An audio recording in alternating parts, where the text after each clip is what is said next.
El SEA mantendrá deshabilitados la cámara y el micrófono de los participantes durante toda la presentación.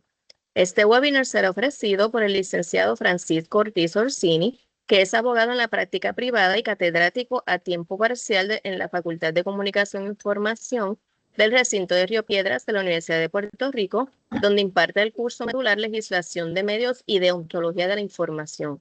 Posee más de 30 años de experiencia en el campo de las comunicaciones y ha representado a diversas personalidades públicas y medios informativos en pleitos por difamación y acceso a información gubernamental.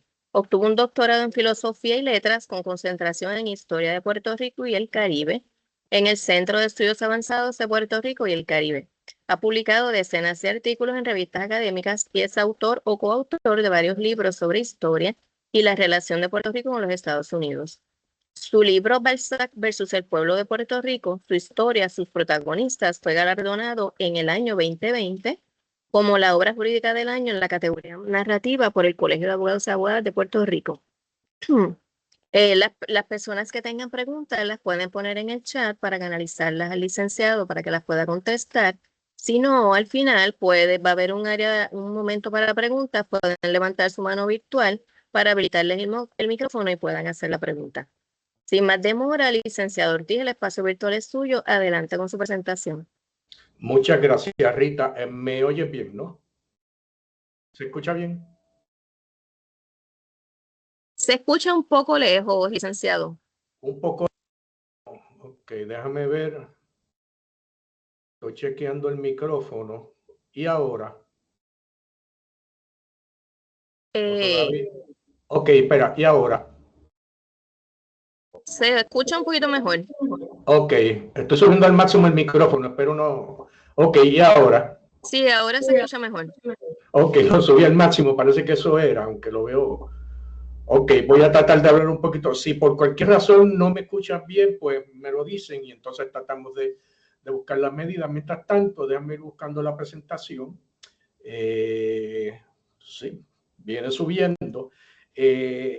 Nada, primero que todo, gracias a todos los que están presentes para este webinar. Es la segunda vez que lo ofrezco y le he hecho unos cambios y unas modificaciones con respecto al original. Para fines de ahorrarnos ancho de banda, yo voy a proceder a apagar la cámara porque realmente el protagonista principal aquí es la presentación y mi voz. Pero cuando se requiera contestar algunas preguntas, pues estaré procediendo a prender la cámara nuevamente y también, obviamente, cuando nos estemos despidiendo ya al final del webinar, ¿ok? Deben tener la presentación ya en pantalla, que como informó Rita, pues se llama La libertad de expresión dentro y fuera de la academia, nociones generales. Este es el primero de dos webinars que tratan sobre el tema de libertad de expresión. Yo en un principio traté de encapsular los dos temas en un solo webinar, pero es prácticamente imposible debido a la amplitud del tema, y por eso resolví dividirlo en dos. Ahí yo les voy a ir explicando a lo largo de la presentación cómo es que se divide el tema para fines de que sepan localizarse en términos de lo que vamos a estar hablando. ¿Okay? Dicho ello, pues vamos a comenzar entonces con los procesos de rigor, en términos de que al finalizar este taller ustedes conocerán las categorías de expresión, incluyendo los principios jurídicos e históricos que los moldean, distinguirán los límites de la libertad de expresión, especialmente el término de su contenido, y conocerán las consecuencias potenciales del ejercicio de la libre expresión y las circunstancias en las que puede ser previamente, en las que podría ser previamente censurada. ¿Ok? En otras palabras, uno tiene que visualizar la libertad de expresión casi como un infinito, y lo que vamos a estar explorando aquí es hasta dónde podemos llegar en términos de la expresión, ya sea fuera o dentro de la academia, refiriéndome obviamente a la universidad, y quiero pues también hacerle unas advertencias de rigor, y es que esta presentación contiene imagen y vocabulario que pueden resultar desagradables, perturbadoras o indignantes. No obstante, su presentación resulta necesaria para fines de que este ejercicio educativo resulte lo más efectivo posible. En otras palabras, Es posible que escuchemos malas palabras o expresiones que puedan sonar vulgares, pero que es parte precisamente del ejercicio de la libertad de expresión, ¿no? Hasta dónde, si el hecho de que una palabra pueda ser insultante, vulgar o pueda ser molestosa, o todas las anteriores, se significa que yo no puedo utilizarla, o si por el contrario, sí lo puedo hacer. ¿Okay? Y entonces, pues, las imágenes a mostrarse durante la presentación son del dominio público o de la exclusiva propiedad de sus respectivos autores, según corresponda. Y finalmente, este taller no equivale a una asesoría legal que convierta el recurso en abogado de los participantes. Esto es una medida de salvedad que por ser abogado, pues admitido al Tribunal Supremo, tengo que tomar, porque de otra forma los cánones de ética profesional podrían implicar que me estoy convirtiendo en abogado de cada uno de ustedes, y ese no es el propósito que estamos aquí, no es un propósito de asesoría jurídica, sino más bien un propósito educativo e ilustrativo, que espero honestamente les pueda resultar de provecho para todos ustedes. Dicho ello, pues empezamos con lo más básico, ¿ok? Porque la libertad de expresión es un campo que está constitucionalizado, en otras palabras, es parte de los procesos constitucionales y pues tenemos que comenzar con, como ya le digo, con el principio de la Constitución de Puerto Rico. Y para ello vamos a ver algunas disposiciones de la Constitución de Puerto Rico y de Estados Unidos que tienen que ver con los principios o con el principio de libertad de expresión, empezando por el artículo 2, sección 1 de nuestra Constitución, lo que se conoce como la Carta de Derechos, que habla de que todos los hombres son iguales ante la ley. Obviamente, donde dice todos los hombres, se debe entender todas las personas, porque la Constitución no se interpreta literalmente, sino que necesariamente tienen que ser adaptadas a los tiempos. Obviamente, nuestra Constitución se aprobó en 1952 con los usos lingüísticos de la época y pues nosotros tenemos que adaptarla a los tiempos actuales. El artículo 2, sección 3, es la matriz de la cual sale este webinar, ya que dice que no se aprobará ley alguna establecimiento de cualquier religión y se proveerá el libre ejercicio de culto religioso. Pero, más importante aún, el artículo 2, sección 4, no se aprobará ley alguna que restrinja la libertad de palabra o de prensa o el derecho del pueblo a reunirse en la Asamblea Pacífica y a pedir al gobierno de reparación de agravios. Esta es la disposición más importante de las que vamos a estar tocando. Pero el principio de libertad de expresión, incluso desde el momento de la aprobación de la Constitución de Puerto Rico, tuvo sus peculiaridades, por no utilizar otra palabra. Y yo les llamo la atención, por ejemplo, el artículo 2, sección 6, que establece que las personas podrán asociarse y organizarse libremente para cualquier fin lícito. O sea, esto es consono con el principio de libertad de asociación que contiene la sección 4, salvo en organizaciones militares o cuasi militares. Y entonces uno muchas veces se pregunta de dónde procede esa distinción en particular, y es porque la Constitución también refleja, el borrador de Constitución refleja, según fue aprobado, los hechos que ocurrían en Puerto Rico para la época, incluyendo el alzamiento nacionalista del 30 de octubre, y que causó una crisis en el proceso de aprobación de la Constitución de Puerto Rico y que explica por qué tenemos una disposición como esa sección 6 que yo les acabo de compartir, ¿no? De que obviamente las constituciones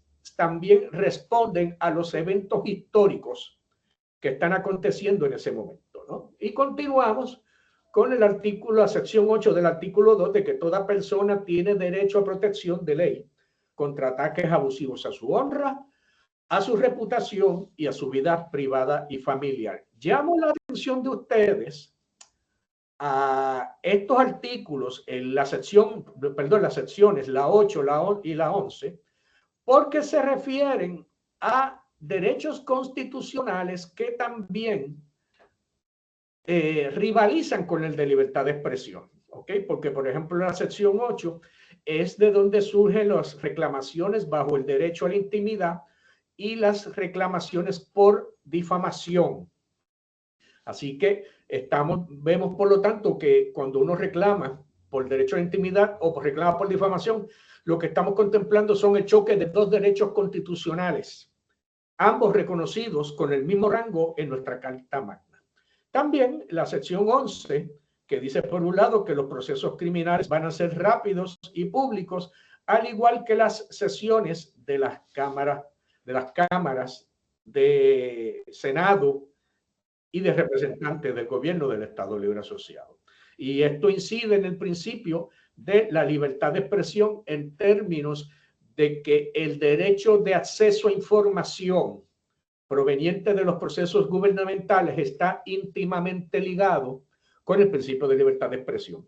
Yo presumo que estarán enterados de que precisamente en estos días está ante la consideración de la Asamblea Legislativa de Puerto Rico un proyecto de ley que pretende reglamentar todavía más el derecho de acceso a la información pública en poder del gobierno de Puerto Rico, incluso en términos de aumentar la cantidad de días que el Estado puede utilizar para decidir si permite el acceso a información gubernamental o no. Pero yo los exhorto a que estén muy pendientes de esa polémica, porque puede traer serias consecuencias para el derecho a la libertad de expresión.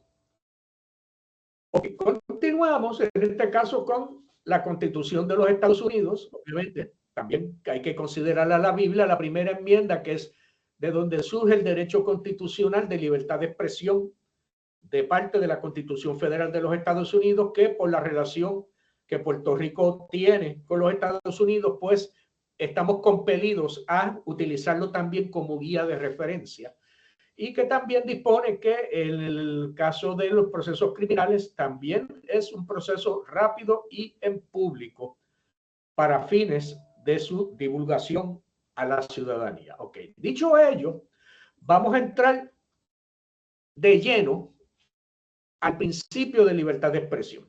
De entrada les anticipo que hay tres modalidades básicas de libertad de expresión. Por lo menos yo la divido en tres. ¿Okay?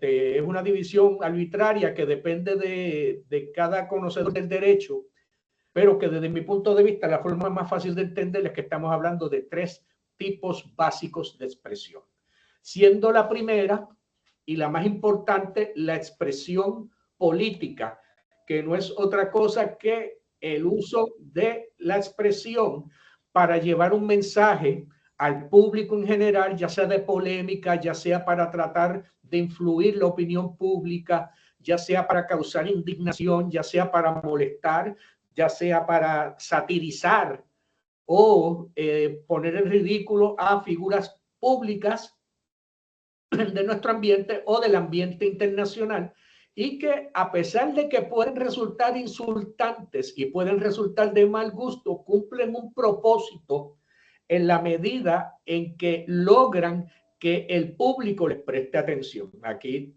ya primero tuvieron en pantalla una muestra de el periódico Charlie Hebdo, el cual hace unos años fue objeto de un ataque en el cual alrededor de 11 periodistas murieron, en parte por el tipo de portada que están viendo en estos momentos, ya que es un periódico totalmente irreverente. Y lo próximo, uno de los talentos puertorriqueños de la actualidad, también conocido por todos como Molusco, en una sátira creada con motivo perdón, de los temblores y sismos que afectaron a Puerto Rico durante el año 2020, y que utiliza la sátira y la parodia para burlarse y llevar un mensaje particular a la ciudadanía. Esa es la expresión política.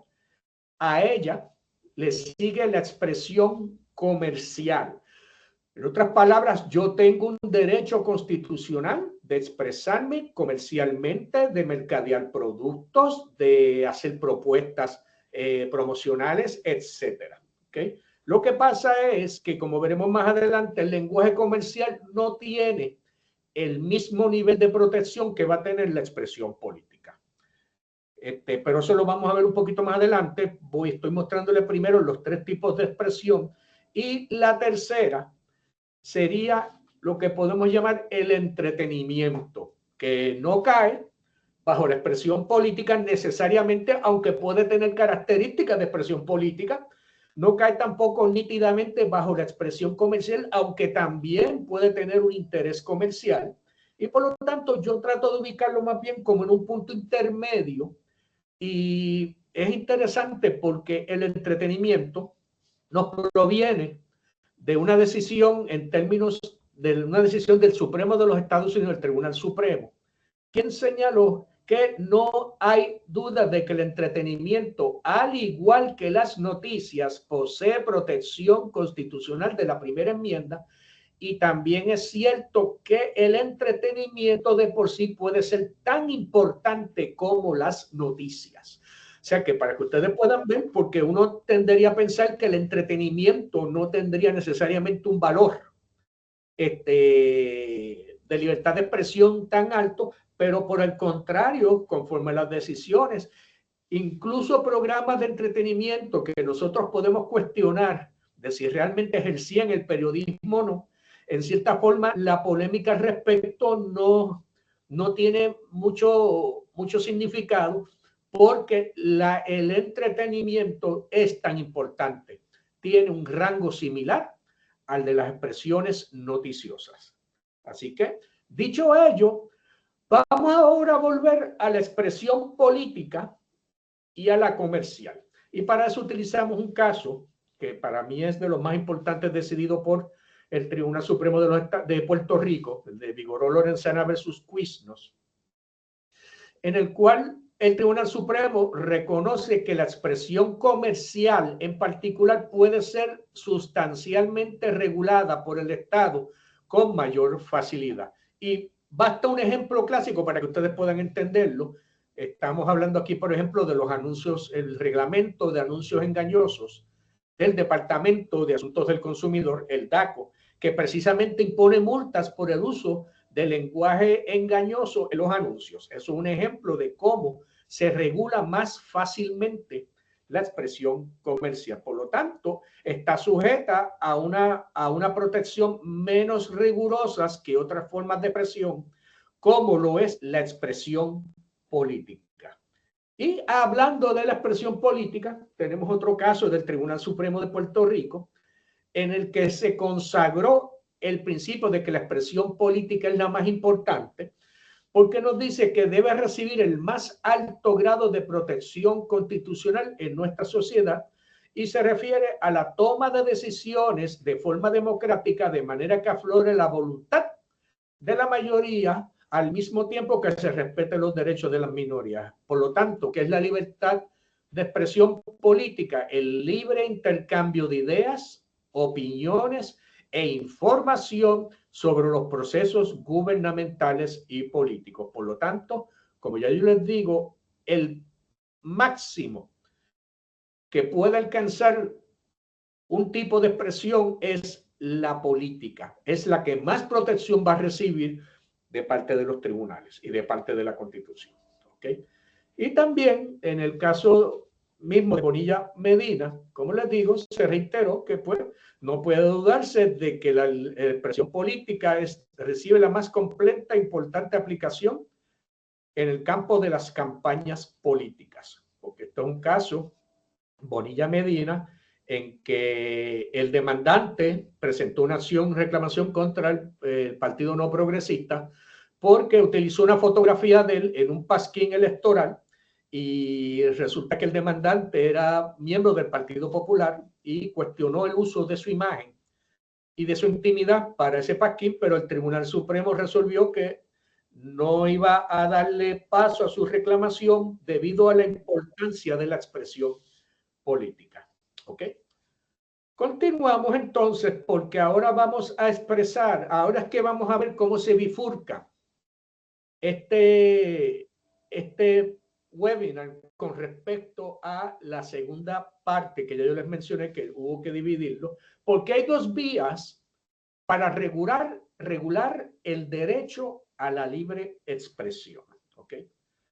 Número uno, a base del contenido de la expresión, en otras palabras, lo que decimos. Perdón. Y de esta primera modalidad es que trata este webinar mayormente. ¿Ok? De esto es de lo que vamos a estar hablando mayormente en términos de cómo la expresión por lo que yo digo se regula o puede ser objeto de represalias, de castigo, de multa, de encarcelamiento o de reconocimiento como derecho constitucional. La segunda forma de regular la expresión es a base de dónde, cómo y cuándo nos expresamos. La doctrina de tiempo, lugar y manera. Esto es lo que forma parte de del segundo webinar de libertad de expresión, porque ambos campos son tan vastos que no hay forma de encapsularlos en 2 horas de discusión. Así que vamos a mencionar algo al respecto de este segundo, de la regulación a base de tiempo, lugar y manera, pero en realidad nos vamos a estar concentrando en el contenido, que lo que yo digo, cómo lo que yo digo por el mero hecho de decirlo puede influir o no en que a mí se me multe, se me encarcele o se me reconozca mi derecho de libertad de expresión, etcétera. Ok. Ahora, de entrada, vamos a pasar a ver cuáles son los tipos de expresiones que por su contenido se han determinado que constituyen el límite de la libertad de expresión. Recuerden, estamos hablando aquí de contenido, no estamos hablando de dónde, cuándo y cómo nos expresamos. Estamos hablando de que hay unas categorías de límites con respecto a lo que yo puedo decir, y para eso vamos a utilizar un caso que se llama US versus Álvarez, perdón, al revés, del Tribunal Supremo de los Estados Unidos. Este es un caballero que se jactaba de que había sido un héroe de guerra, pero resultó que no era tal, sino que él mentía a propósito para que la gente lo adulara. Y entonces, ante el Tribunal Supremo de los Estados Unidos, se planteó si la mentira era acreedora, el mero hecho de mentir era acreedor a que se le considera un límite de la libertad de expresión. En otras palabras, que se pudiera castigar la mentira por ser meramente mentira. ¿Ok? Y de eso es lo que vamos a estar ahora hablando, porque estas limitaciones al principio del contenido son unas basadas en experiencia general y tradición ante el Tribunal Supremo de los Estados Unidos. Y la primera que tenemos es abogacía entendida y que probablemente incite a acciones ilegales, inminentes. En otras palabras, si yo exhorto a un grupo de personas, ya sea en las redes sociales o en persona, a cometer actos delictivos, por ejemplo. Esa sería una. O sea, eso es un límite a donde yo no puedo pasar con mi libertad de prensa, de expresión, perdón. Número 2, obscenidad, que también, por ejemplo, la Comisión Federal de Comunicaciones del Gobierno Federal de los Estados Unidos puede prohibir la obscenidad en radio y televisión de antena. Eso pena de imponer multas o quitarle la licencia a las estaciones de radio y televisión que incurran en esa práctica. Así que yo no puedo publicar en ese ámbito en particular expresiones obscenas. Número 3, difamación. Si yo difamo a una persona, yo puedo ser sujeto de una demanda. Yo puedo ser el sujeto de un requisito de que me retracte, etcétera. Así que la difamación también me puede traer problemas. Noten, en el caso de la difamación, tiene una característica en particular que cuando veamos las demás, yo voy a volver a ella. Próximo. Lenguaje integral a conducta criminal, que como lo dice la expresión, es el tipo de lenguaje mediante el cual yo estoy ejecutando un acto criminal. Eso tampoco va a tener protección constitucional. De hecho, ese tipo de lenguaje se puede utilizar en mi contra para condenarme por un acto delictivo. Próximo, las llamadas palabras de riña.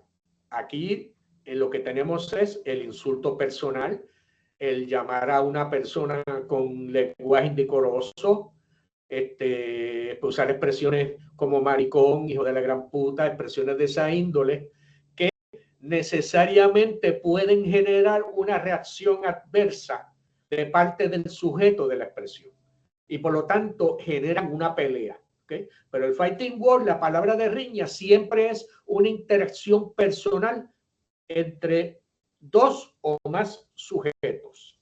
¿Okay? Próximo, no requiere mucha explicación, pornografía infantil, eso es un tabú definitivamente, y esa definitivamente no hay que abundar al respecto de por qué está prohibida. Próximo, el lenguaje fraudulento. El lenguaje fraudulento es lenguaje falso, una expresión falsa, pero que además tiene consigo el lucro personal. En otras palabras, el lenguaje fraudulento se refiere a expresiones falsas que se emiten con la intención de generar lucro por parte de quien lo hace. El ejemplo clásico, nuevamente, los anuncios engañosos. Que no se puede, usted no puede utilizar expresiones engañosas para vender un producto, so pena de sufrir las consecuencias de una multa por parte del Departamento de Asuntos del Consumidor. Próximo, las amenazas verdaderas. Noten que las amenazas tienen que ser reales. Por eso es que se llama true threats o amenazas verdaderas, porque esta es muy curiosa porque depende no de quien haga la expresión, no tanto de quien haga la expresión, sino de quien la recibe. Si yo le digo a un vecino, te voy a arrancar la cabeza, te voy a matar, pues, y el vecino se asusta o llama a la policía, pues entonces estamos hablando de una amenaza real. Pero si por el contrario, cuando la policía llega y le pregunta al vecino, y el vecino lo que dice, ese es un tonto, ese no va a hacer nada, pues entonces deja de hacer una amenaza verdadera. Por lo tanto, depende tanto de quién la dice como de quién la recibe, ese tipo de expresión. Próximo es lo que los abogados llaman una categoría zafacón. Eso es lenguaje que presenta algún grave e inminente amenaza que el gobierno tiene el poder de prevenir.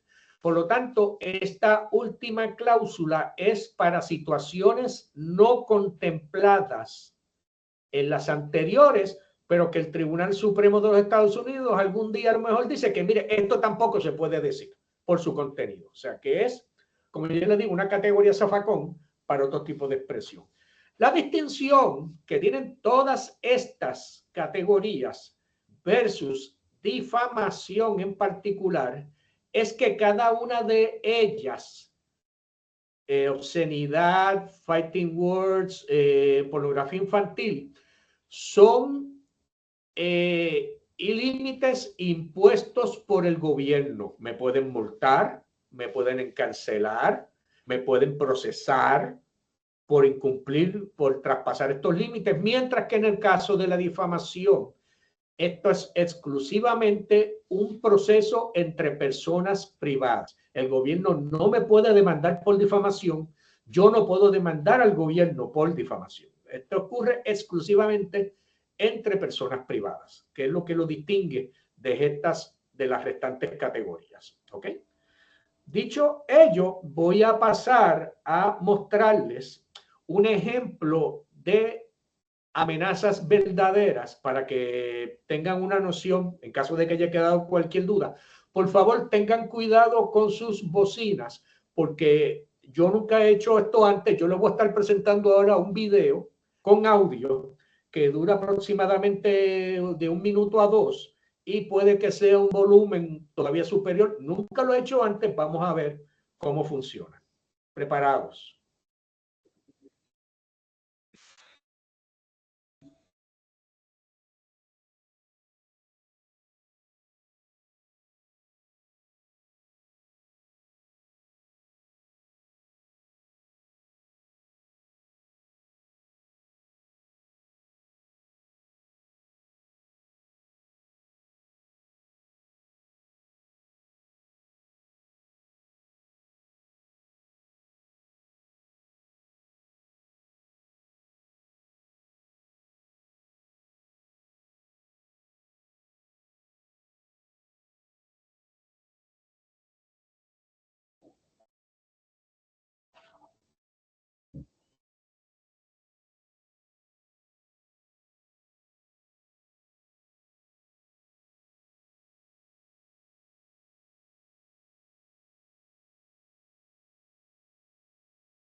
Muy bien, hasta aquí llegó el video. Noten, esto fue un incidente bastante conocido en su momento en que el activista Tito Kayak formuló las expresiones que ustedes acaban de notar. Ángel Matos, si te cojo te mato, si te cojo te barato. Y entonces Ángel Matos denunció a Tito Kayak por esas expresiones y Tito Kayak eventualmente tuvo que declararse culpable de un delito de amenaza. Y entonces parte de la prueba que tiene que presentar el Ministerio Público no es solamente que Tito Kayak hizo las expresiones, sino que el representante Ángel Matos se sintió amenazado al mismo tiempo por esas expresiones, esas aseveraciones que Tito Kayak había hecho. Como ya les digo, esto es el ejemplo del lenguaje no protegido por su contenido, que aunque yo lo digo en una manifestación pública, lo digo en un espacio público, lo digo como parte incluso de una expresión política. Noten que esto podemos considerarlo expresión política porque era en torno a la polémica por las playas en Carolina. Y aún así, a pesar de ser expresión política, pasa más allá de los límites que ya establecido la jurisprudencia norteamericana y puertorriqueña, y por lo tanto no puede ser protegida, sino que por lo contrario tiene unas consecuencias penales para quien incurre en ese tipo de práctica. ¿Ok? Ahora, ya hemos visto, repasando, que tenemos tres tipos de expresión para proteger, ¿no? Está la comercial, está el entretenimiento, está la política, y ya hemos visto los límites que cualquiera de ellas, no solamente la política, puede llegar, de que no puede ser pornografía infantil, no pueden ser palabras de riña, no pueden ser expresiones difamatorias, porque eso ya traspasa los límites de la libertad de expresión que la sociedad está en disposición de tolerar. Ahora vamos a pasar a otro tema fascinante, y es, ya yo sé que yo tengo un derecho de libertad de expresión. ¿Hasta dónde yo puedo llegar con mi derecho de libertad de expresión? Para eso vamos a utilizar un caso que involucró a la figura que tienen en pantalla ahora, que probablemente ustedes lo conocerán, fallecido hace unos años ya, don Juan Mari Brás, uno de los líderes históricos del independentismo puertorriqueño, y que allá para la década de 1960 se vio involucrado en un proceso criminal. Y lo que tienen en pantalla ahora son los hechos, algunos de los hechos del caso de Mari Brás versus Casañas, un caso del Tribunal Supremo de Puerto Rico de 1968, y miren qué interesante. 5 días antes de la celebración de las elecciones del 1964, perdón, lo que entonces se conocía como la Junta Estatal de Elecciones, hoy Comisión Estatal, aprobó unas reglas para prohibir el uso de altoparlantes el día de las elecciones, con el siguiente texto: se prohíbe terminantemente el uso de altoparlante el día de las elecciones en cualquier parte de Puerto Rico. ¿Okay?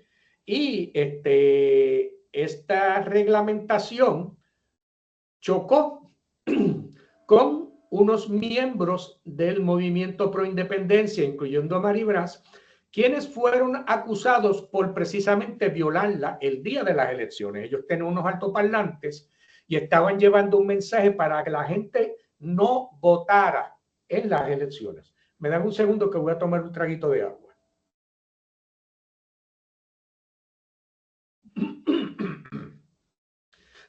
Perdón. Ok.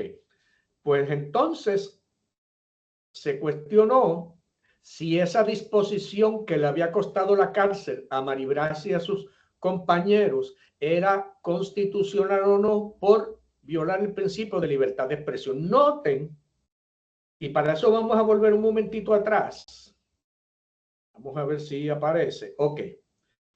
Lo que dice nuevamente la disposición: se prohíbe terminantemente el uso del altoparlante el día de las elecciones en cualquier parte de Puerto Rico. Noten que da la impresión de que esa reglamentación lo que está es regulando tiempo, lugar y manera, porque no está especificando que sea por el contenido, porque se le está imponiendo a todos los altoparlantes el día de las elecciones en cualquier parte de Puerto Rico. Por lo tanto, ello incluye expresiones comerciales, expresiones políticas o expresiones de entretenimiento o como le queramos llamar. Pero el Tribunal Supremo de Puerto Rico revocó la condena y miren el lenguaje extraordinario que utiliza el Alto Foro de Puerto Rico, en el caso de Maribras, y señala que el uso de altoparlantes para la diseminación de ideas y conceptos está protegido por el derecho constitucional que garantiza la libre expresión. En efecto, no es más que la emisión de la palabra mecánicamente ampliada. Y por eso es que este caso es extraordinario,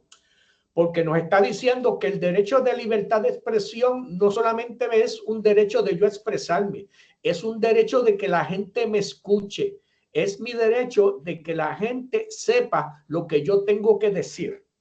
¿Ok? Número uno. Número dos, que yo puedo valerme de la tecnología para ampliar mi derecho de libertad de expresión. Y por eso es que este caso es extraordinario, porque usted lo puede extrapolar al presente a pesar de 1968.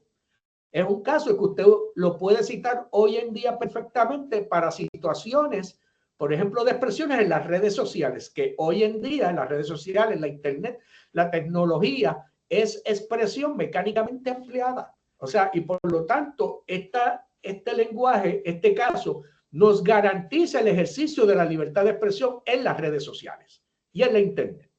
Pero también nos dice el caso, no solo los adelantos tecnológicos demandan que el derecho protegido no se limita a los usuales proveedores de forma de expresión, sino que las necesidades económicas así lo requieren, con vista del control que se ejerce por un grupo limitado sobre otros medios de comunicación en masa, y de que es esto un vehículo al alcance de quienes, por su costo, no pueden utilizar en forma efectiva la prensa, la radio y la televisión. En otras palabras, el Tribunal Supremo reconoce que los altoparlantes son un mecanismo de expresión que las clases desposeídas, los que no tenemos $10,000 para pagar un anuncio en un periódico o en una televisora, podamos tener el mismo derecho a expresarnos que los que sí lo tienen. Y eso es asumiendo que la televisora o el periódico nos quieran publicar la información, lo que nosotros queremos decir, porque no están obligados a hacerlo. Así que, por lo tanto, se le reconoce a las personas de escasos recursos como un mecanismo fundamental para el ejercicio de libertad de expresión. En otras palabras, yo tengo derecho, nuevamente, de valerme de los mecanismos tecnológicos para diseminar mi expresión hacia otros lares. También nos dice, y por lo tanto resuelve el Tribunal Supremo, resume, el derecho a la libertad de expresión conlleva el de ser oído, y el uso de medios de amplificación solo asegura que el mensaje llegará a un mayor número de personas. ¿Y cómo se traduce y por qué eso significa que entonces Maribras y sus compañeros salen libres? Porque cuando el Tribunal Supremo examina la ordenanza, o la ordenanza no, la regla que había impuesto la Junta Estatal de Elecciones, miren lo que a poco que se examine se comprenderá que en efecto se trata de una tentativa de silenciar la expresión, no por la selección del método que se utiliza, sino por el mensaje que se intenta diseminar. En otras palabras, que aunque la regla parecía ser de tiempo, lugar y manera, en realidad no estaba dirigida a silenciar la expresión, porque las personas que estaban expresándose ese día por altavoz eran exhortando a que la gente no fuera a votar en las elecciones de ese año. Y precisamente el día que su mensaje tiene mayor relevancia, se le pretendía impedir que lo utilizaran. Pero entonces lo que hacen es que, bajo el disfraz de tiempo, lugar y manera, crean una regla que en realidad va dirigida a impedir la expresión política, que como ya vimos es la que recibe mayor protección. Pero por eso que yo les digo que íbamos a tocar algo de tiempo, lugar y manera, porque muchas veces tenemos la situación de que el gobierno, un gobierno en particular, utiliza tiempo, lugar y manera de excusa, cuando en realidad lo que persigue es castigar la expresión, el contenido de la expresión. ¿Ok? Y en este caso resolvió el Tribunal Supremo, pues dista mucho de constituir una protección contra las agresiones auditivas. Es en efecto una limitación al ejercicio de la libertad de palabra que presupone el descubrimiento y propagación de las ideas. En otras palabras, la expresión política. También nos dice, para cerrar ya, en parte, el Tribunal Supremo, miren, en este caso específico, no puede concebirse un medio más efectivo para convertir en fútil el derecho de los peticionarios a la comunicación política, pues su prédica de abstención electoral cobra verdadera relevancia el día de las elecciones, precisamente circunstancial con el derecho de libre expresión, conceder la oportunidad a los criterios de minoría de ser expuestos en forma efectiva. Así que, en ese sentido, por eso es que yo les digo, este es un caso extraordinario que aunque va de camino a cumplir 60 años de edad, sigue teniendo una vigencia como si se hubiera emitido en el día de hoy. Y que es importante que nosotros lo recordemos y lo invoquemos cuando las necesidades así lo requieran. Ok. Por el otro lado, tenemos una situación un tanto similar con el caso de TikTok versus Garland. Esto es un caso recién sacado del horno por parte del Tribunal Supremo de los Estados Unidos, en que reconoce que precisamente las redes sociales son un medio completo de expresión y por lo tanto, en la medida en que se reconoce un derecho de libertad de expresión, se reconoce también el derecho de distribuir literatura y protestar y que protege el derecho de recibirlo. En otras palabras, repito, este caso también nos dice, yo no solamente tengo el derecho de expresarme y de que me escuchen, otras personas tienen el derecho de escucharme y recibir lo que yo estoy planteando. O sea, que es un derecho que opera en ambas direcciones, un derecho constitucional de expresión y un derecho constitucional de escuchar o de oír, porque a su vez ese derecho de escuchar genera o puede generar nuevas expresiones. Y es por lo tanto el libre intercambio de ideas en un medio que puede ser incluso TikTok o cualquiera de las redes sociales como Instagram, como Facebook, etcétera. Pero que, como ya ustedes pueden ver, a día de hoy, desde 1968 al 2025, tanto el Tribunal Supremo de Puerto Rico como el de Estados Unidos están contestes en la medida de que la tecnología permite ampliar la palabra y es parte ya de nuestro derecho constitucional para poder manifestarnos. ¿Okay? Y vamos a ver ahora un caso que para mí es interesantísimo sobre este mismo fenómeno de las redes sociales. El caso se llama Buckingham versus Carolina del Norte y básicamente lo que ocurre es que el estado de Carolina del Norte tenía un estatuto que obligaba a agresores sexuales a registrarse como tales y que les impedía, como parte de su castigo, poder acceder a las redes sociales. ¿Ok? Así que, y que por lo tanto, en este caso en particular, era un joven que comete un delito, el delito se cae, no lo procesan y entonces fue a las redes sociales a expresarse y trataron entonces de procesarlo por haber utilizado en este caso Facebook cuando se supone que por 30 largos años él no podía entrar a ninguna red social.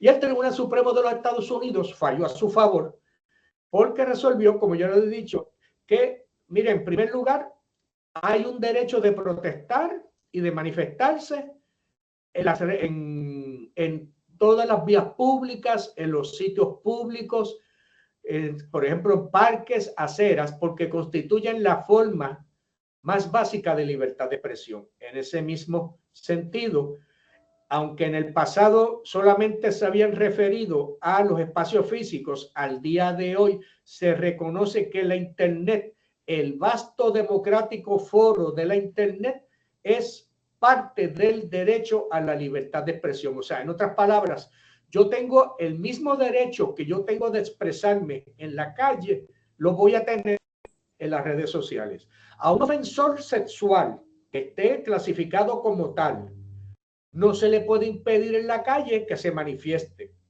De la misma forma, no se le puede impedir que utilice las redes sociales para también manifestarse, porque ya se ha equiparado el vasto campo cibernético con el campo análogo de nuestras calles, nuestras aceras, nuestras plazas públicas. Así que en ese sentido, por eso es que es particularmente importante este tipo de casos, porque en la medida en que se impide el uso de la red social para manifestarse, se está incurriendo en un acto ilegal por parte del Estado. E incluso, miren lo que dice el Tribunal Supremo, incluso reconoce que hay, incluso, valga la redundancia, los criminales convictos y en algunas instancias, especialmente los criminales convictos, pueden recibir legítimos beneficios al utilizar la libertad de expresión de los foros y las ideas, porque puede servir para su rehabilitación en la libre comunidad e incluso aunque estuvieran encerrados. Así que es un caso extraordinario porque, como ya les digo, no hay distinción, repasando, entre el principio de libertad de expresión en la calle versus el principio de libertad de expresión en la Internet. Así que, dicho ello, volvemos entonces a donde TikTok, para que vean cómo en este caso en particular fue una situación en que el presidente Trump había emitido una orden ejecutiva para evitar que la gente usara TikTok porque supuestamente tenía unos vínculos con el gobierno chino y decidió que capturaba grandes cantidades de información que el gobierno de China utilizaba como parte de su labor. Y, como ya les digo, en esas circunstancias, el Tribunal Supremo de los Estados Unidos, estoy volviendo a donde TikTok un segundo, déjame ver, ok. Como ya les digo, el Tribunal Supremo decidió, miren, en estas circunstancias, aunque se prohíba, hay que tener mucho cuidado porque esto es cerrar una red social. Hoy en día es como cerrar una plaza pública, es como cerrar una carretera, cerrar una acera a la manifestación pública, porque se convierten en plataformas. En este sentido, por ejemplo, si vamos a poner un ejemplo concreto de una situación que yo una vez atendí, era una persona que había demandado, ok, vamos a ponerlo de la siguiente forma. Fulanito publica en Facebook una información difamatoria contra Sutano. Sutano demanda a Facebook y a Menganito por lo publicado. Conforme a la jurisprudencia vigente hoy en día, la reclamación contra Facebook no procede y solo procede contra Menganito. ¿Por qué? Porque Facebook, Google, Instagram, etcétera, son plataformas que propenden al libre intercambio de ideas y por lo tanto estas plataformas son inmunes a reclamaciones en daños y perjuicios. Porque sería lo mismo que, por ejemplo, si alguien me difama en la plaza pública, en la plaza de armas del Viejo San Juan, yo no puedo demandar al municipio de San Juan porque la persona haya utilizado la plaza pública para difamarme. Es el mismo principio entonces con las plataformas de las redes sociales, ¿ok? Porque en la medida en que se prestan para el libre intercambio de ideas y no es la plataforma la que la está generando, la plataforma sencillamente recibe la información para que otras personas la puedan mirar. Pues de la misma forma que yo no puedo demandar al municipio de San Juan por el uso de la plaza, yo no voy a poder demandar a ninguna de estas compañías porque poseen inmunidad por su condición de plataformas para poder llevar la labor de el libre intercambio de ideas. ¿Ok? Dicho ello, Rita, como ahora voy a cambiar de tema, si me estás escuchando, no sé si hay alguna pregunta, porque voy a cambiar de tópico, que quizás podemos ir adelantando. Si no se puede. Ok, pues entonces continuamos. Déjame mirar yo el chat directamente. Ok, no, ok. No, no hay Ok. preguntas, licenciado. Ah, perfecto, gracias, Rita. Ok. Gracias. Ok, porque como ahora vamos a tener un cambio de velocidad, quería estar seguro de que no había preguntas. Pues entonces, ok. Lo que vamos a hacer ahora es, ya hemos visto hasta dónde llega la libertad de expresión. Ya sabemos que hay varias modalidades de libertad de expresión, cada una de ellas tiene un nivel de protección determinado y ya hemos visto cómo el contenido de la expresión es lo que va a determinar si se le tolera, se le protege o si por el contrario se le castiga o se le censura. ¿Qué pasa? Lo que hemos visto hasta ahora es lo que pasa cuando yo me manifiesto. Y entonces esa manifestación tiene una consecuencia. Si yo digo algo falso y difamatorio sobre una persona, la persona me puede demandar. Si yo utilizo lenguaje incitando a la violencia, pues el gobierno me puede encarcelar. Si yo amenazo a una persona, la persona me puede denunciar por la amenaza y el gobierno me procesa. Si yo insulto o degrado a una persona, esa persona puede atacarme y herirme como consecuencia de eso que yo ya dije. Ok, todas las circunstancias que hemos visto hasta ahora operan en la medida en que yo me he expresado. Yo estaba, en el caso de Maribra, yo utilicé los altoparlantes, me encarcelan por haberlo utilizado violando una regla. En el caso de TikTok, yo le estoy dando un servicio a mis usuarios y me quieren censurar porque soy parte del gobierno chino. O sea, etcétera. Lo que vamos a ver ahora, en esta segunda parte de este webinar, es qué pasa cuando yo no me he expresado y entonces quieren evitar que yo lo haga. En otras palabras, de lo que vamos a hablar a continuación es de la censura previa. ¿Ok? Repito, aquí la palabra operativa es previa. En otras palabras, ¿qué es lo que pasa cuando yo quiero decir algo y entonces alguien acude al tribunal para evitar que yo me exprese? ¿Okay? Porque los casos que hemos visto antes son de censuras que ocurren cuando ya yo me he expresado. Ahora es, ¿qué pasa cuando yo me voy a expresar y no me lo quieren permitir? ¿Okay? Y para ello vamos a usar algunos casos de el Tribunal Supremo de Puerto Rico y yo les voy a mencionar también así de pasado unos casos del Tribunal Supremo de los Estados Unidos, pero el primero que vamos a utilizar es un caso que se llama Aponte Martínez versus Lugo. Para quien no lo conozcan, la persona que tiene en pantalla fue ya fallecida, fue el primer y único cardenal católico que ha tenido Puerto Rico, que se llamaba Luis Aponte Martínez. La foto que tiene en pantalla, ella es porque cardenal, pero el caso que nos ocupa era en la época en que él era arzobispo de San Juan, porque es un caso del año 1971. ¿Ok?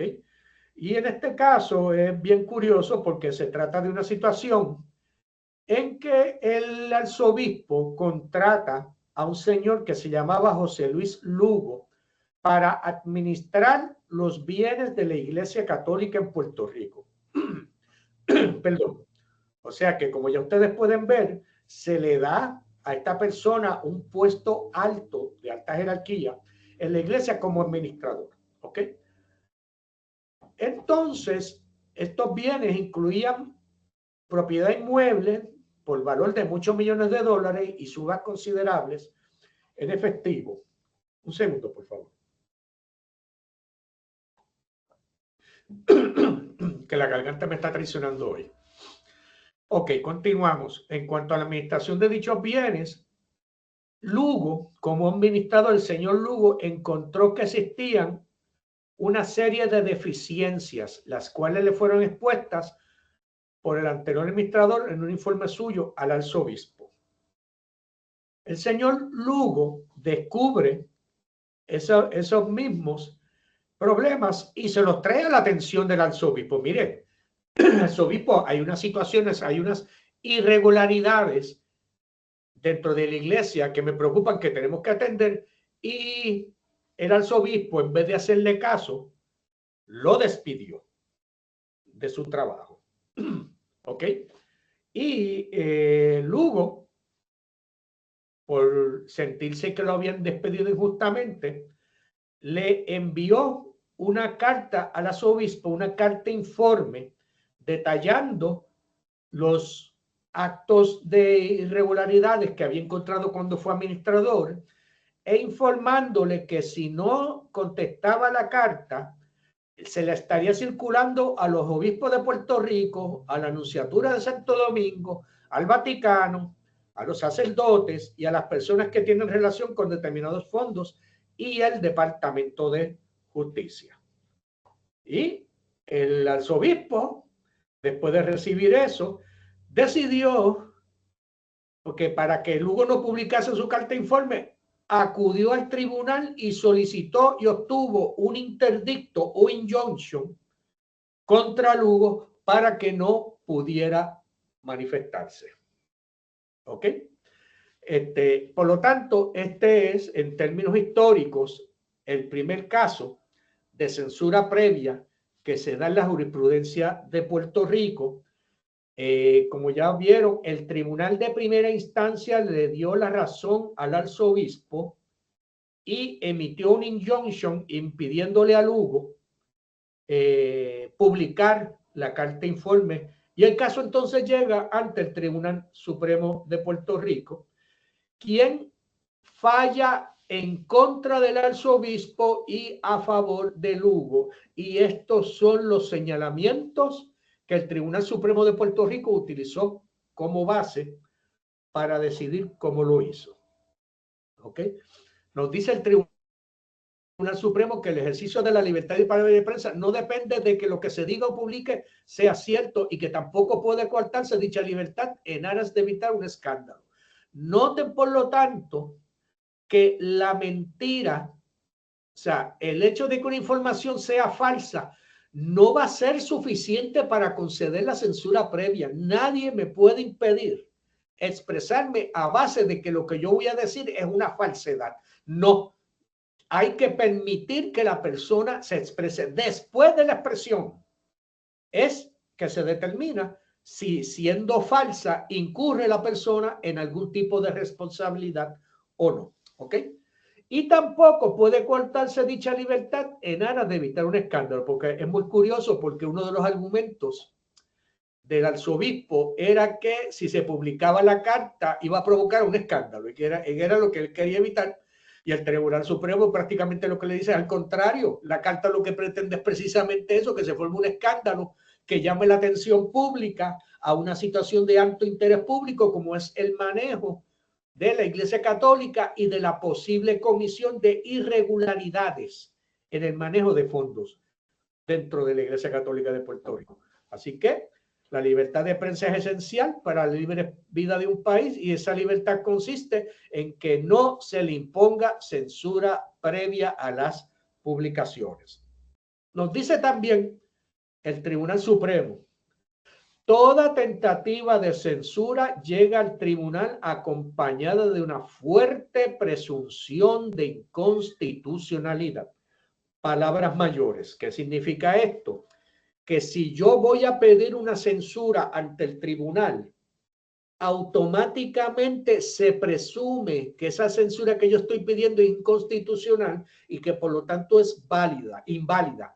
Yo tengo que convencer al tribunal de que es constitucionalmente permisible la censura previa en la situación particular que yo le estoy planteando al tribunal. ¿Ok? O sea, y les anticipo, eso no es una carga fácil de sobrellevar. Así que, si escuchan un maullido, es mi hija Nirvana que decidió venir a asistirme. Ya yo le dije que no, gracias, no te preocupes, Nirvana. Seguimos. Con el caso de Aponte Martínez versus Lugo, también nos dice que la carta informe trata de asuntos de interés público, lo cual es autoevidente y su publicación podría tener el saludable efecto de que se corrigieran las cosas que necesitan corrección. Noten, por lo tanto, que es importante que la expresión sea de interés público.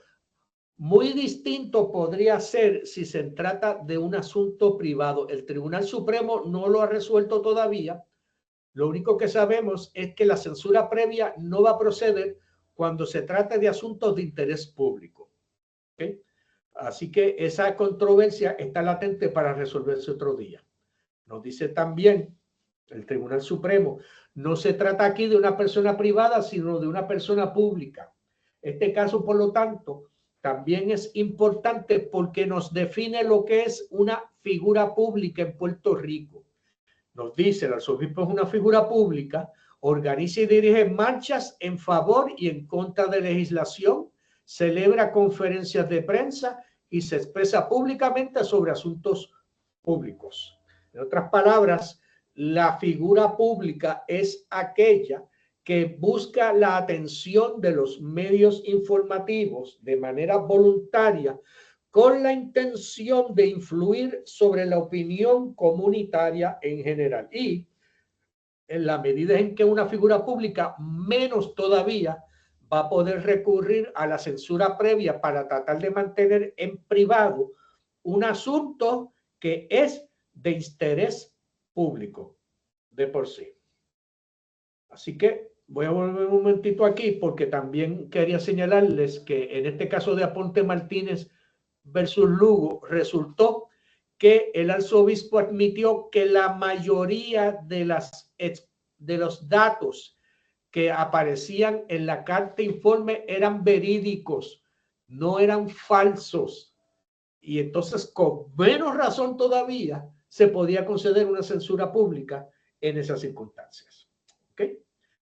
Con eso ya tenemos el primer caso de censura previa. Yo los voy a estar llevando en lo que resta del webinar, por ejemplo, de censura previa, para que ustedes puedan ver que la libertad de expresión versus la censura previa es prácticamente imposible que la segunda pueda prevalecer sobre la primera. ¿Ok?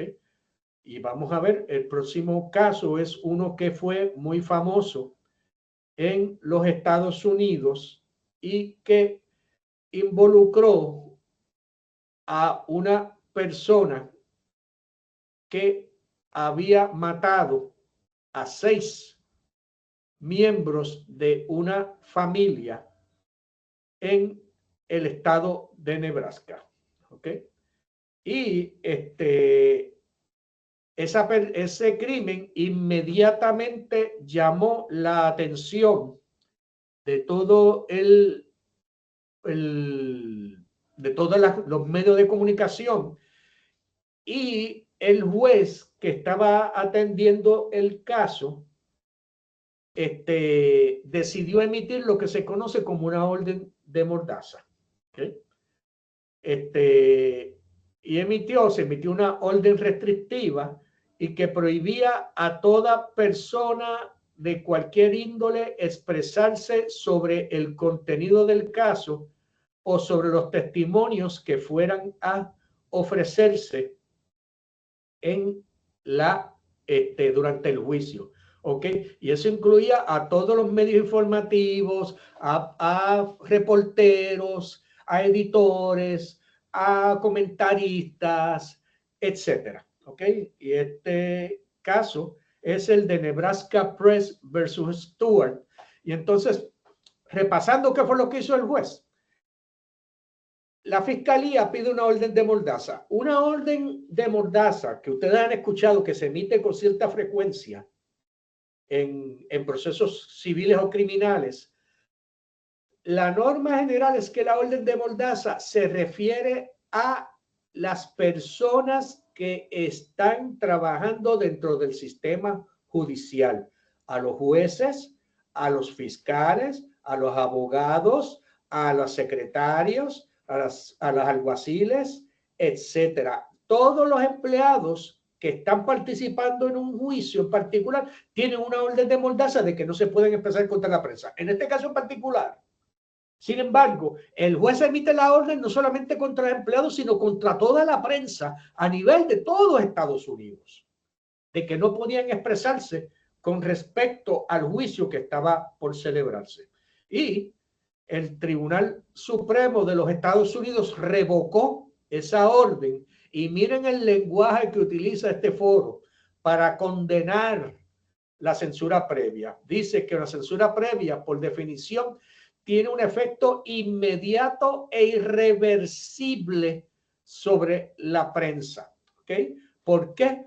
Porque la prensa publica los eventos de día a día según están pasando. Si usted le prohíbe a la prensa publicar un día en particular, ya el daño está hecho, porque ya el evento pasó y ya usted no lo va a estar publicando al mismo tiempo que está ocurriendo. Por lo tanto, se trata de una sanción inmediata e irreversible, o sea que es un daño permanente a la libertad de prensa y expresión, el ejercicio o el uso de la censura previa.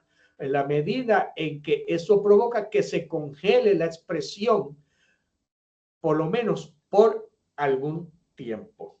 También nos dice que el daño de la censura previa es particularmente grande cuando ocurre contra los medios de comunicación sobre comentarios y eventos que están ocurriendo en ese momento. O sea, sobre los eventos contemporáneos, porque como todos sabemos, la función de la prensa nuevamente es reportar lo que de día a día ocurre. En la medida en que usted le corta a la prensa esa función, entonces le está causando un daño permanente. ¿Ok? Particularmente porque reportajes verídicos de procesos judiciales han recibido una especial protección contra daños o contra castigos por su diseminación. ¿Por qué es que se dice esto?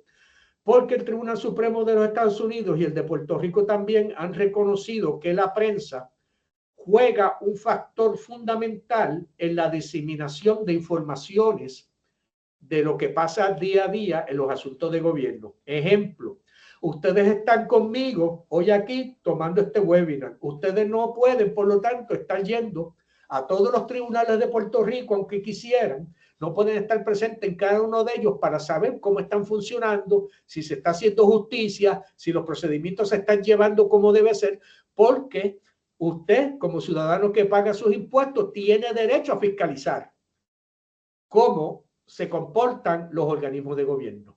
Pero como usted no puede estar presente en cada uno de ellos, usted depende de que la prensa le reporte lo que está pasando para que usted pueda entonces emitir un juicio crítico con respecto al funcionamiento del aparato gubernamental. Así que por eso es que se refiere a la importancia que tiene facilitar que la prensa pueda cubrir los eventos y que no estén sujetas a castigos y mucho menos a una censura previa que va a constituir un daño irreparable de por sí. Así que, en ese sentido, Nebraska Press Association versus Stewart consagra nuevamente. Ya sabemos que en situaciones en que se va a generar un escándalo, como fue el caso de Aponte Martínez, no va a proceder la censura previa. Como protección a los derechos del acusado o de la fiscalía presentar un caso, tampoco va a proceder una censura previa. ¿Okay? Ahora vamos a ver un tercer caso, y este se refiere a una situación en la que la compañía o el noticiario CBS realiza un reportaje encubierto. En este sentido, CBS, un empleado, un periodista, se hizo pasar por empleado a su vez de una compañía procesadora de carne que se llamaba Federal, y realizó un reportaje encubierto sobre las cosas irregulares que el empleado detectó, incluyendo abuso de animales, problemas de falta de higiene, irregularidades de otra índole en el proceso de manejo de la carne y de los desperdicios de los animales, etcétera. Y esto CBS lo hizo porque estaba preparando un reportaje especial para sobre la industria de procesamiento de carne precisamente. Y Federal no le gustó esta explicación y presentó una demanda ante el Tribunal Federal para impedir que CBS publicara el reportaje que había obtenido de esa manera. Y el tribunal, en primera instancia, le concedió la razón, concluyó de que CBS había obtenido la información de una forma indebida y que iba a imponerle una censura previa porque el daño económico que iba a sufrir Federal si la información era diseminada. Ok. Perdón. En otras palabras, ya hemos visto, repito, que por causar un escándalo no procede la censura previa. Por proteger los derechos del acusado en un proceso ante jurado criminal no procede la censura previa. La cuestión que se plantea ahora en este caso, que se llama CBS versus Davis, es si el hecho de que una demandante alegue de que va a sufrir una potencial ruina económica va a ser suficiente para conceder la censura previa a favor del demandante. Y en este caso, el Tribunal Supremo de los Estados Unidos falla nuevamente en contra de la censura previa y explica lo siguiente, de que, miren, por muchos años ha estado claramente establecido de que la censura previa llega con una fuerte presunción en contra de su constitucionalidad. O sea, y debo recalcar que cuando dice fuerte presunción en contra de su constitucionalidad, eso pone un peso enorme sobre un demandante que pretenda obtener una censura previa para poder conseguirla, porque se presume que es inconstitucional. Usted tiene que demostrarle al tribunal que es una situación excepcional a tal punto de que debe permitirse la censura previa. Porque una censura previa que se impone constituye un daño separado y distinto. Cada día que pase, miren, o sea, miren cómo lo puso el Tribunal Supremo, cada día que pase en que se emite una censura previa constituye un daño separado y reconocible como una infracción del derecho a la primera enmienda de la Constitución Federal de los Estados Unidos. O sea, que reitera, por lo tanto, que no procede y nos dice que Federal no cumplió con su peso de la prueba. No hay duda de que el reportaje podría causar un significativo daño económico a Federal, pero tiene un serio problema Federal, y es que los tribunales no simpatizan con la especulación. En la medida en que solamente podría ocurrir un demandante no puede justificar una censura previa. Tendría, en otras palabras, que ocurrir el evento para que entonces el demandante pueda reclamar en daños y perjuicios, pero no por censura previa. Nos sigue diciendo el tribunal que aún si la evidencia económica de daño económico fuera suficiente, ya hemos señalado que, mira, no va a ser porque esos son datos que no se conocen o no se van a poder conocer. En otras palabras, el hecho de que CBS hubiera utilizado trucos no va a ser suficiente, sino que lo que procede no es la censura previa, sino que un demandante presente acciones civiles o criminales posteriores para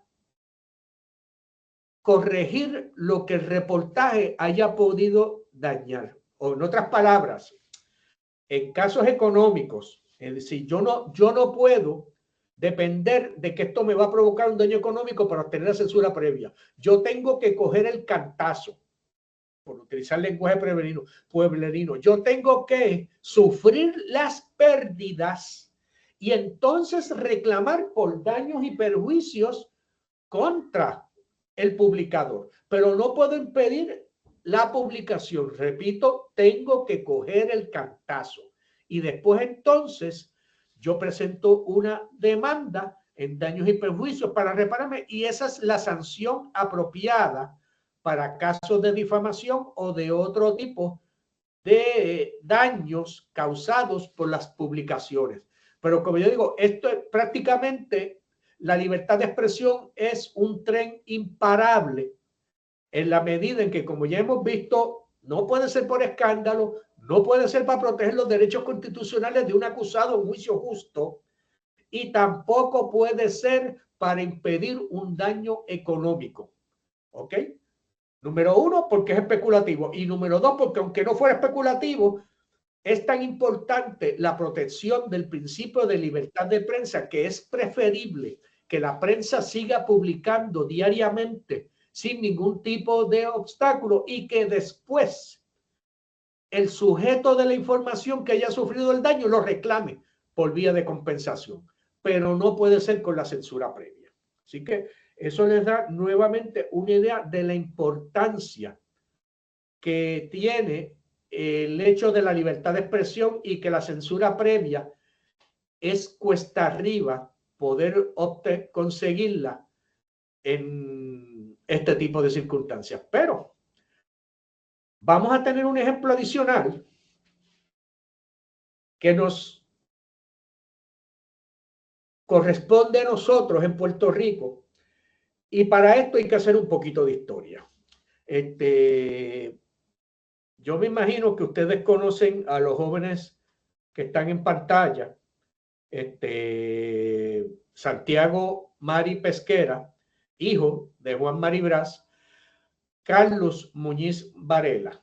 Santiago Mari Pesquera, como ya les dije, fue hijo de Juan Mari Brás, y fue asesinado durante la década de 1970 por el solo hecho de ser hijo de don Juan Mari Brás.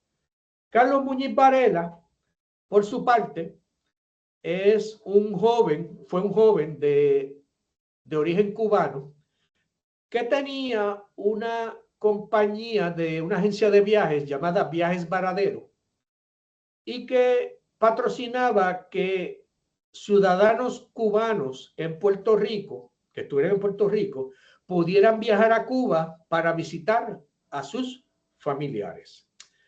Noten, estamos hablando aquí de la década de 1970, esto es en plena Guerra Fría, y para esa época, en ese Puerto Rico violento, se registraban actos de terrorismo y de atentados de otra índole de parte de grupos tanto de extrema izquierda como de extrema derecha. Y en el caso particular de Carlos Muñiz Varela, a quien tenemos aquí en pantalla, él no solamente su local fue objeto de una bomba donde estaba Viajes Varadero, sino que eventualmente fue asesinado por un grupo vinculado a la extrema derecha cubana y puertorriqueña en Puerto Rico. Y el caso de Carlos Muñiz Varela y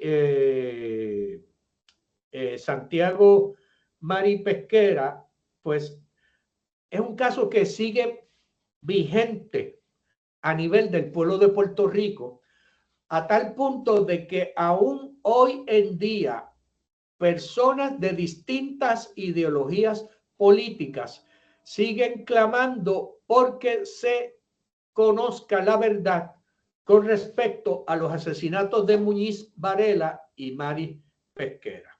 Mientras tanto, esos expedientes siguen en poder del Departamento de Justicia de Puerto Rico y el Departamento de Justicia Federal de los Estados Unidos, pero que al día de hoy siguen generando polémica y se sigue clamando por parte del pueblo de Puerto Rico por conocer la verdad. Pero en lo que a nosotros concierne, la polémica sobre la muerte de estas dos personas, especialmente Muñiz Varela, dio paso a un caso que se llama Pérez versus Criado Amunátegui.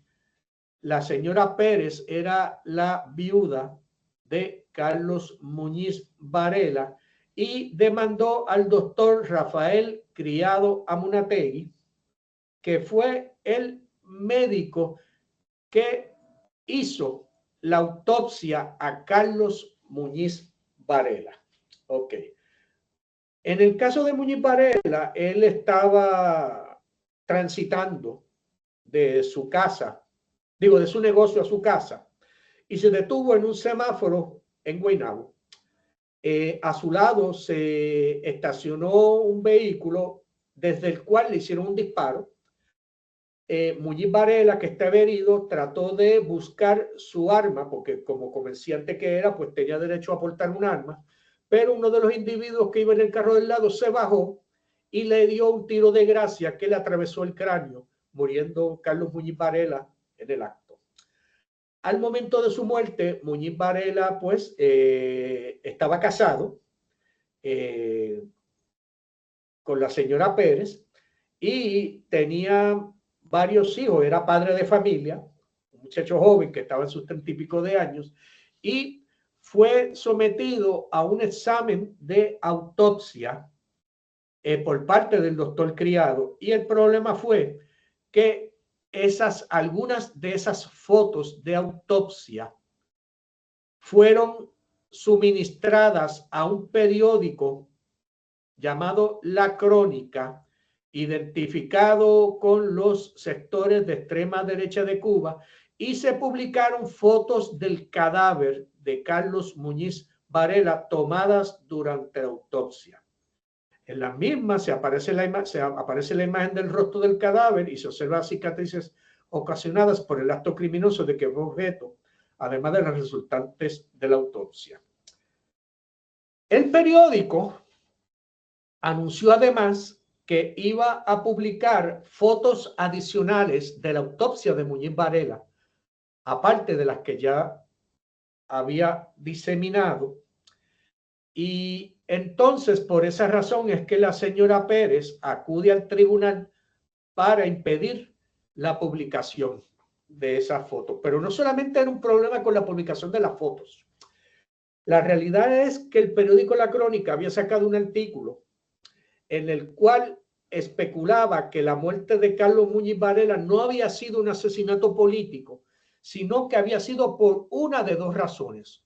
Número uno, que él estaba involucrado en una relación extramarital y que había sido por celos, o sea, implicando así que la propia esposa, la propia viuda, pudo haber gestionado su asesinato. Y número dos, que podía tratarse de una muerte por asuntos de narcotráfico. En otras palabras, que a este joven que fue asesinado por motivaciones políticas se le mancha no solamente su memoria con la publicación de las fotos de su autopsia, sino también lo degradan tratando de implicar de que su muerte fue por un lío de faldas o por haber sido un narcotraficante.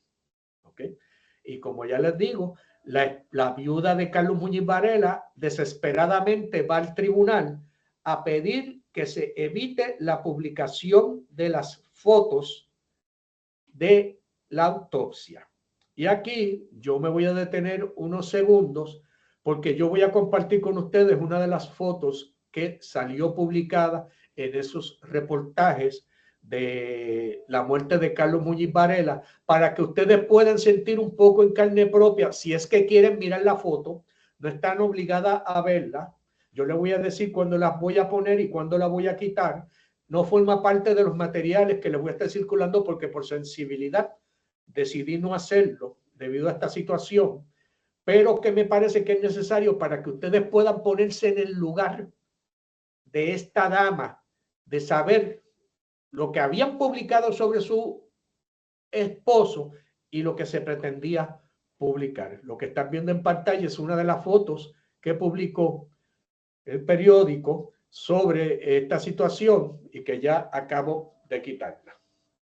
Ok, imagínense ponerse en el lugar de esta dama sabiendo que esta situación, la señora Pilar Pérez, sabe que van a salir, pues entonces presentó una demanda en daños y perjuicios y una petición de injunction preliminar y permanente contra el periódico, contra el editor del periódico, contra el reportero del periódico también, contra el médico que practicó la autopsia, que era el doctor Criado, contra el Instituto de Medicina Forense y contra la Universidad de Puerto Rico, para impedir que se publicaran, continuaran publicando este tipo de fotografías, y solicitó además que se le entregaran los negativos de las fotografías del cadáver de Muñiz Varela, que prohibiera publicar información adicional y que se le concediera a la demandante una indemnización de $100,000 por daños y perjuicios sufridos.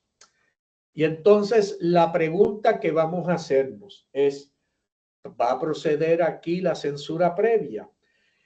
¿Es las circunstancias de este caso tales que justifiquen conceder una censura previa, sabiendo, porque no cabe mucho especular, que tanto la señora Pilar Pérez como sus hijos van a sufrir daños irreparables e inmensos por seguir viendo la publicación de estas fotografías? Y eso es una pregunta que yo le hago siempre a mis estudiantes. ¿Qué pensarían ellos? Porque contrario, por ejemplo, al caso de CBS versus Davis, el Tribunal Supremo de los Estados Unidos dijo que daños económicos, eso es especulativo hasta que pasen. Daños emocionales, yo no estoy tan seguro que podamos decir que es especulativo, que una persona, una viuda y unos hijos van a sufrir daños emocionales por este tipo de fotografía. Pero el Tribunal Supremo de Puerto Rico falló a favor del periódico y resolvió lo siguiente. Hasta ahora, en solo 3 circunstancias específicas, los tribunales han permitido que se prohíba la publicación de determinada información. O sea, repito, solamente existen 3 circunstancias que justifican la emisión de una censura previa contra la libertad de expresión. Número 1, cuando una nación está en guerra. Esa es la primera. Número 2, cuando los requisitos fundamentales de la decencia pueden hacerse valer contra publicaciones obscenas. En otras palabras, si yo anuncio que voy a publicar fotos desnudas de una persona, contra mí podría emitirse entonces una censura previa. Repito, número 1, en situaciones de guerra, que en el caso de Puerto Rico, pues afortunadamente no es algo muy común.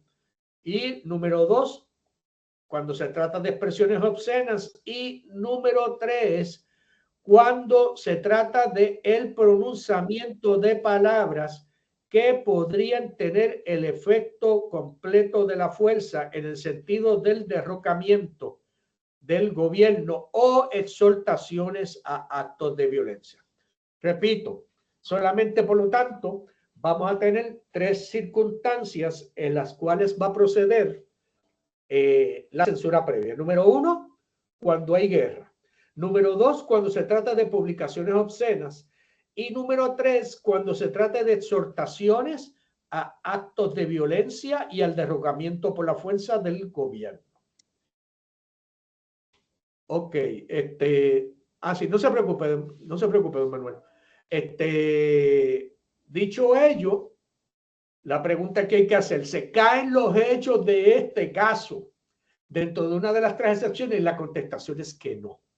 Por duro que sea, por dramático que pueda aparentar, no, por dramático que es o que pueda ser, ese tipo de publicación no se puede impedir aunque le destrocen el alma a la parte demandante. ¿Ok? Porque no cae bajo ninguna de las 3 circunstancias. Nos dice entonces el Tribunal Supremo, en este caso, que a la luz de esta jurisprudencia entendemos que el derecho a la intimidad, aunque abarcador y relevante a la hora de conceder compensación, no justifica la imposición de censura previa, máxima manifestación de la violación a la libertad de prensa. En otras palabras, vamos a ver cuáles son los factores que el Tribunal Supremo tuvo en tesis. Número 1, es una publicación por un medio informativo, aunque sea pequeño, aunque fuera un semanario, pero es un medio informativo. Número 2, obviamente se trata de un asunto de interés público, como es un asesinato. Se trata de información verídica.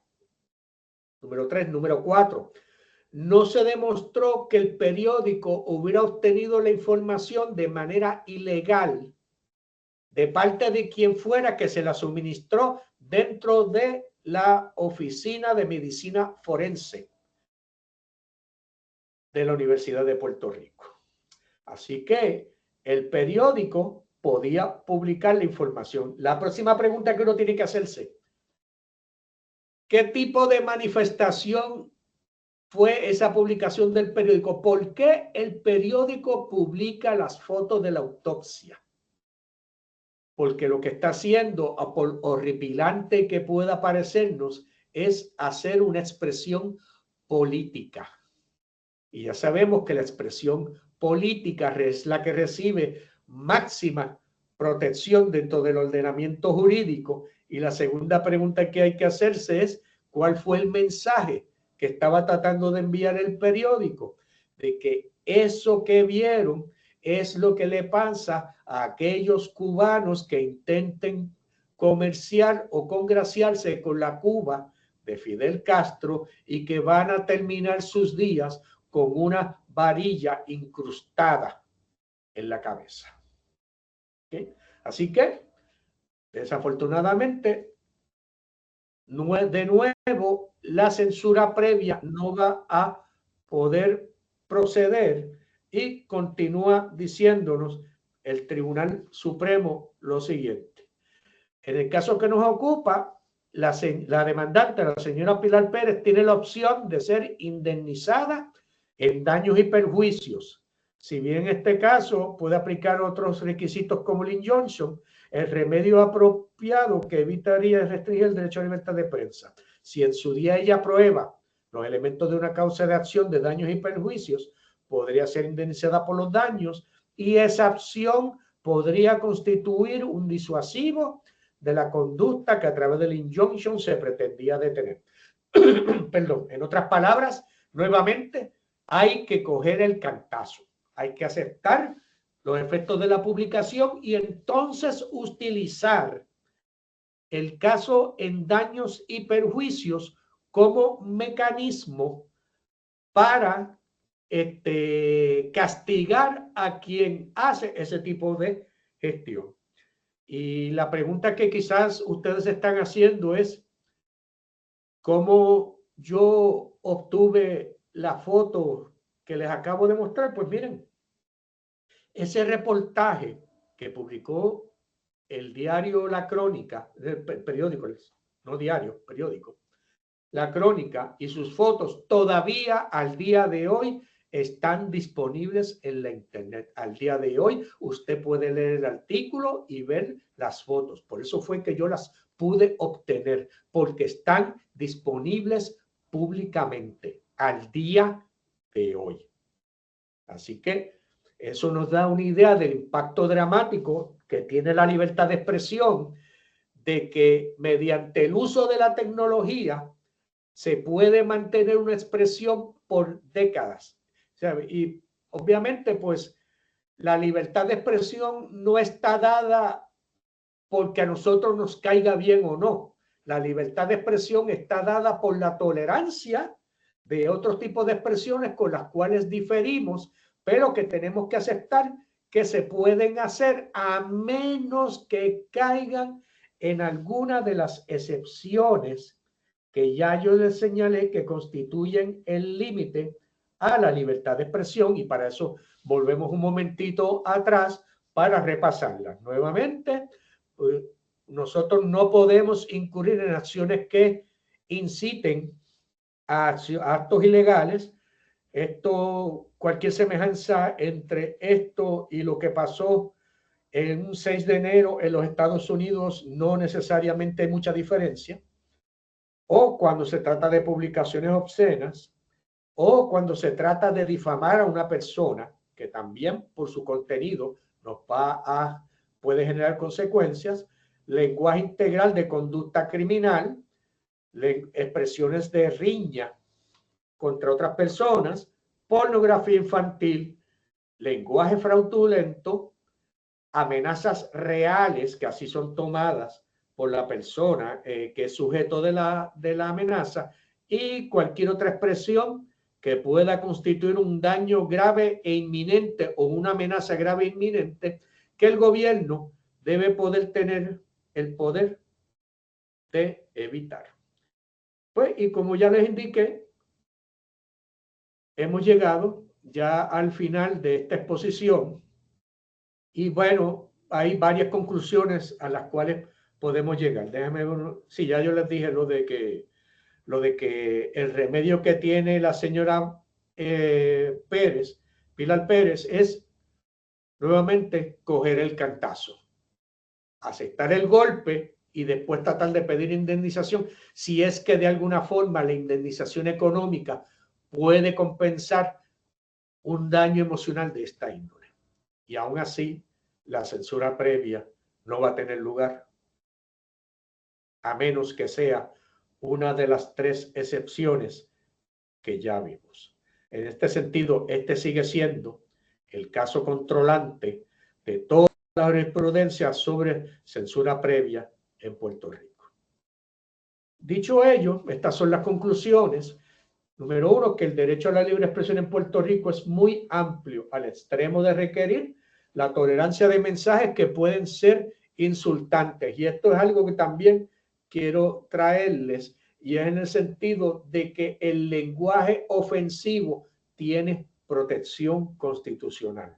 No puede ser castigado por el hecho de que sea insultante, porque muchas veces precisamente eso es lo que pretende el mensaje, insultar, porque porque cala más hondo en la mente del oyente que otros tipos de expresiones. Número 2, que dependiendo del tipo de expresión, ya sea política o comercial, el Estado y la ciudadanía tendrán mayor o menor facultad para regularla en cuanto a su contenido o las circunstancias en las que se produce. ¿Ok? Así que ya saben, hay 3 categorías: política, entretenimiento y comercial, y dependiendo de en cuál de ellas encaje la expresión, pues va a tener mayor o menor protección, siendo la expresión política la suprema en términos de protección.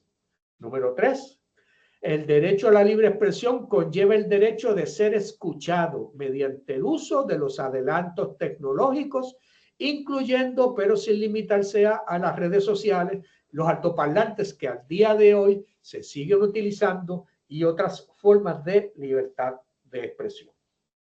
de mecanismos y que las plataformas de la Internet son inmunes a cualquier tipo de reclamación. Usted a quien demanda es al que produce el mensaje, ¿ok? No a la plataforma en la cual se produce o se difunde a otras personas. Y finalmente, que es virtualmente imposible utilizar los organismos del Estado para censurar la expresión por repulsiva que pueda resultar, quedando como remedio disuasivo la obtención de una compensación por el daño resultante. La censura previa, a menos que caiga en una de esas tres categorías que ya vimos, o a menos, y esto es algo que yo estoy especulando, pero que yo entiendo que podría ser, a menos que no se trate de un asunto de interés público, sino de un asunto, de una controversia privada, yo me sospecho que esa podría constituir una cuarta categoría de expresión que podría ser previamente censurada, cuando se trate de un asunto privado que no conlleve un interés público. ¿Ok? Y hemos llegado ya al final, así que tenemos unos minutos para preguntas, comentarios, así que estamos... Ajá. Vamos a ver, ¿cómo hacemos, Rita? ¿Tú la lees o Sí, yo la...? Ah, sí, yo se la puedo leer. adelante. Hay una pregunta de Sheila Pérez que dice, ¿cómo se puede analizar el discurso de odio con relación a la libertad de expresión? El discurso de odio, pues mira, es aceptado.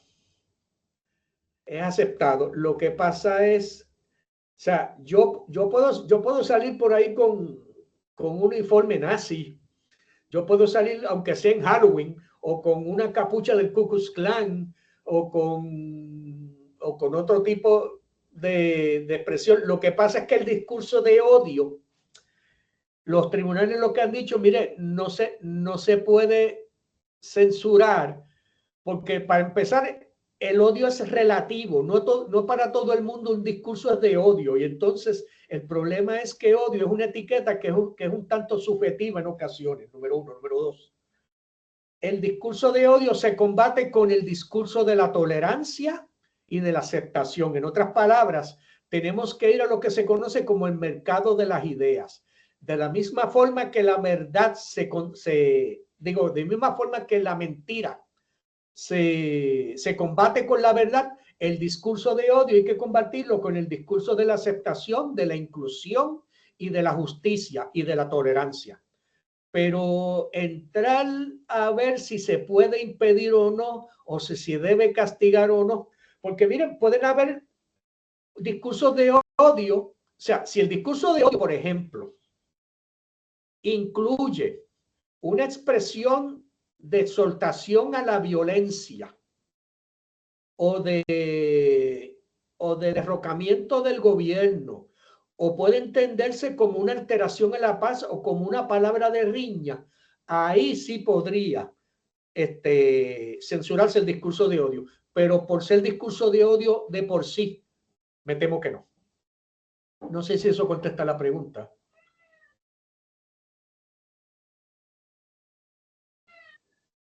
Ok, cómo no. Gracias, Sheila. ¿Alguna otra pregunta?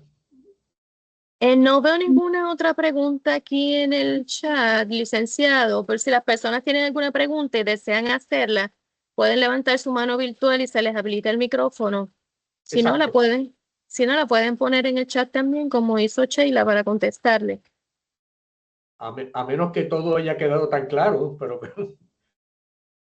vamos a ver si hay alguien que, por favor, si quiera o algún comentario o pregunta.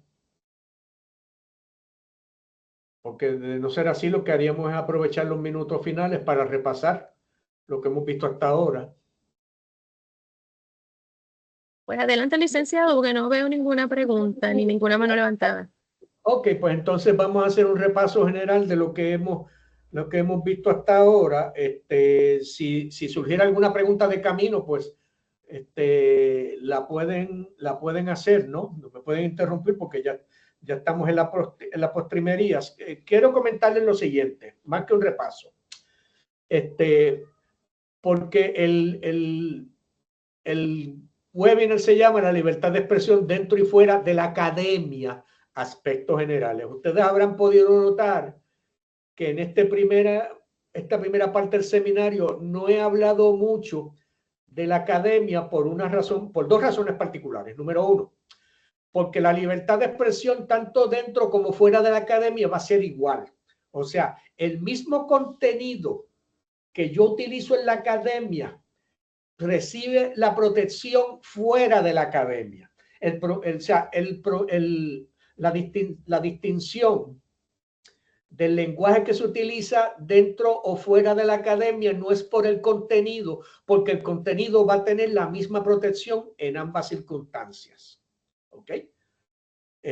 Por eso es que ustedes pueden ver aquí, como yo hago en mi curso, en la Facultad de Comunicación e Información, yo utilizo malas palabras, que pueden resultar ofensivas, incluso pueden resultar odiosas, pero que es necesario porque es así como uno puede explorar hasta dónde se llega con la libertad de expresión. Ok, el segundo principio es que donde realmente puede haber una distinción entre la libertad de expresión dentro y fuera de la academia es en términos de tiempo, lugar y manera. La segunda categoría de tipo de expresión. Y vamos a volver aquí. O sea, como ya yo les dije, el detalle es que la libertad de expresión, ya sea dentro o fuera de la academia, en términos de la expresión, va a ser idéntica. ¿Ok? Lo que yo expreso en la calle o lo que expreso en el aula va a recibir un tipo de protección similar, porque no se puede censurar por el contenido, a menos que caiga en alguna de las categorías que ya hemos visto de amenazas reales o de lenguaje fraudulento, etcétera. Si no, la protección es igual. Donde realmente hay una diferencia entre la academia y fuera de ella es con las regulaciones de cómo, cuándo y dónde nos expresamos, tiempo, lugar y manera. Así que en ese sentido, en la segunda parte, el segundo webinar sobre la libertad de expresión entra más a fondo con respecto al principio de libertad de expresión dentro y fuera de la academia, porque les adelanto, independientemente de que interesen tomar el segundo curso, de que la situación con la libertad de expresión dentro de la Universidad de Puerto Rico sufrió unos cambios dramáticos a partir de la segunda década del siglo XXI, a partir del año 2010 en adelante. Y en eso yo me concentro más ya en la segunda parte del webinar, porque es un asunto complejo que no podríamos tratar junto con el detalle de la libertad de expresión por su contenido. Y por eso es que entonces yo los dividí para poder tratar entonces esa segunda parte en el próximo webinar, que si no me equivoco es la semana que viene. Por lo demás, como ya ustedes han podido ver, la libertad de expresión es extremadamente amplia, conoce unos límites muy limitados, y ustedes lo que tienen que hacer cuando usted va a utilizar la libertad de expresión es tener unos elementos a su favor. En el siguiente sentido, como yo le digo a mis estudiantes, miren, lo importante no es el derecho ya está escrito, ¿ok? Lo importante no es el derecho, lo importante, lo fundamental, lo que hace la diferencia son los hechos, ¿ok? Son los hechos, o sea, lo que yo le demuestro al tribunal que pasó, porque el derecho ya está escrito, el derecho lo que hace es aplicarse.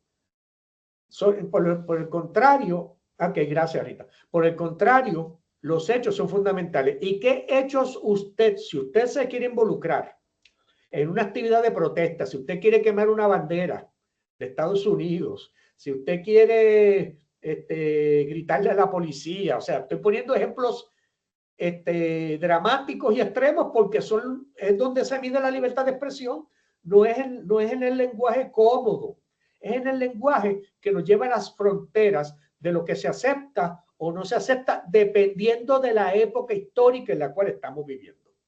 Y en ese sentido, si usted quiere tener el apoyo de la libertad de expresión usted necesita unos factores a su favor en una manifestación, por ejemplo. Número uno, que se trata de un asunto de interés público. Número dos, que no se trate de una disputa personal con alguien en particular. Un ejemplo, no es lo mismo, y esto yo lo toco en alguno de los otros webinars, pero se los estoy adelantando ya que tenemos el tiempo.